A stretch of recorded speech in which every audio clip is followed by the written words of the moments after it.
là sur la troisième épreuve du championnat de France à Saint-Cyrgue. On va dire qu'il y a légèrement moins de pression qu'au championnat du monde, parce que Johnny s'est blessé, parce que Pela aussi, et il y a eu des soucis mécaniques. Mais autrement, le début du championnat, c'était pareil que le mondial, et on avait tous la pression autant qu'un mondial. Donc c'est un bon entraînement pour nous, parce que ça nous fait les mêmes épreuves qu'au mondial.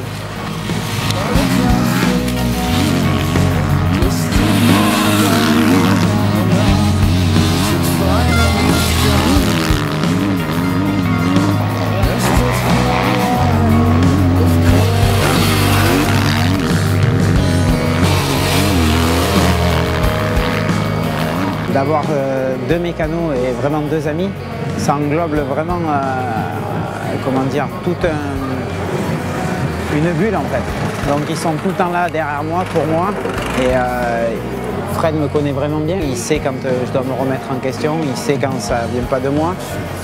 Et dans des moments difficiles, ils sont là. Donc s'il y a des jours comme hier où j'ai vraiment eu du mal, ils ont travaillé toute la journée pour moi. Ils ont plus travaillé sur ma tête que sur la moto. Et puis bon, mais aujourd'hui ça a été l'inverse. La moto, on a eu des petits soucis, donc ils ont fait un boulot extraordinaire. Ils ont changé l'arbre à cam en 10 minutes. Donc sans eux, je pense qu'on ne serait pas là aujourd'hui.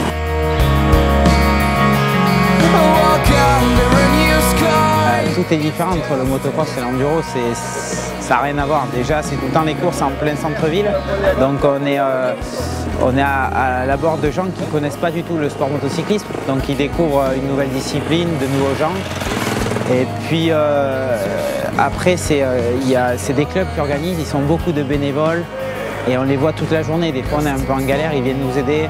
Donc c'est vraiment convivial et il y a une ambiance qu'on ne retrouve pas sur un paddock de motocross, que ce soit en championnat de France d'enduro ou au championnat du monde d'enduro.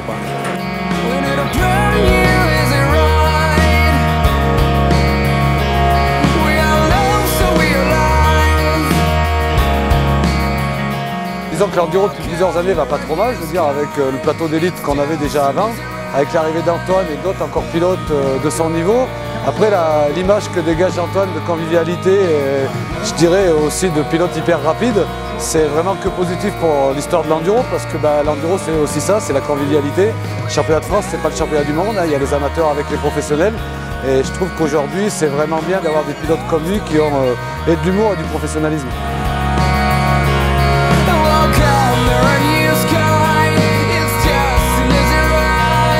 C'est lui qui lève la main, qui saute, il est toujours disponible pour tous les gamins pour prendre des photos, c'est le parrain du team.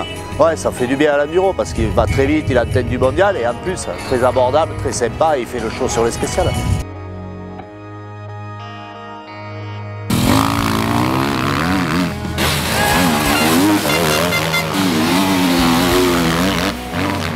Arrivant du motocross, ici il y a tellement une bonne ambiance en fait que tu peux pas te mettre vraiment la pression. Même si tu te la mets, les gens ils te remettent les pieds sur terre et du coup tu es obligé d'être bon vivant et puis ça fait partie du jeu, on va dire. Je sais pas, j'espère rester, de pas me prendre la tête, rester comme je suis. Et puis bizarrement j'ai créé beaucoup de liens que j'ai jamais réussi à créer quand j'étais en motocross. Et du coup il y a de l'amitié et que l'enduro se réfère vachement au rugby. Et le rugby, tu sais, ils font leur match, ils se tapent dessus, mais une fois que c'est fini. Et là, c'est pareil en fait. La journée, c'est la course, on ne se parle pas trop. Et puis le soir, voilà, on est potes et on se parle et il n'y a aucun souci, quoi. Et puis même s'il faut s'aider de temps en temps, ça m'est arrivé à des courses où je suis tombé en panne et puis Aoula, on jouait la victoire, Aoula il m'a poussé pour rentrer jusqu'au paddock, quoi. Donc en cross, ça n'arriverait pas, mais bon, c'est un autre état d'esprit en fait.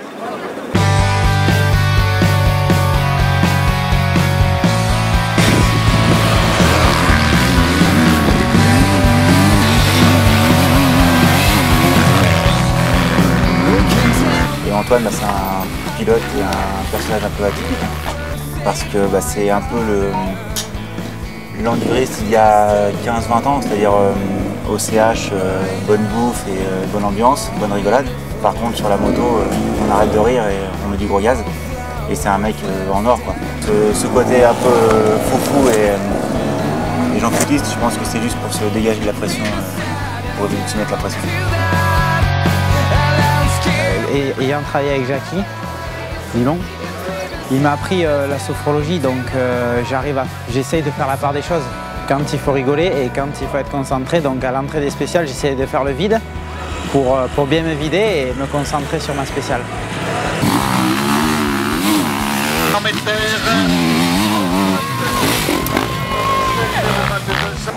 Mais ouais, c'est vrai qu'en tant que champion du monde, déjà je suis bien apprécié du public, donc je suis vachement sollicité par les gens, donc j'apprécie, c'est normal. Et c'est vraiment agréable d'avoir travaillé déjà pendant toutes ces années et d'avoir une reconnaissance de tous ces gens envers le succès que j'ai réussi à avoir. Ouais, oui, c'est sûr qu'en ce moment, il y a beaucoup d'industries, de marques qui me convoitent. Donc pour le moment, mon avenir est un peu incertain. Je ne sais pas encore où est-ce que je vais aller l'année prochaine. Donc on va voir dans les semaines à venir.